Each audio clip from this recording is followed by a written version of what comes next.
Alright, so welcome back to Fatboy Customs.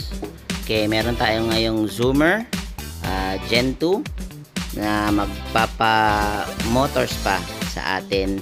So we will be taking off yung kanyang mga flarings, lilinisin yung kanyang makina, CVT, and of course yung mga brake cleans, etc. Change oil na rin. Now here, ayan, at dinuhugasan na ni Eric ang ating Zoomer. So lahat yan baklas, and then imo-motor wash siya para tanggal lahat ng putik, loob at labas. Same na rin sa kanyang flarings, gagawin lahat yan. Diyan actually tapos na yung kanyang CVT at yung kanyang throttle body clean. So na-reset na rin yung kanyang ECU. So all in all, almost done na. So here we go. He bought this biker's handlebar from Thailand.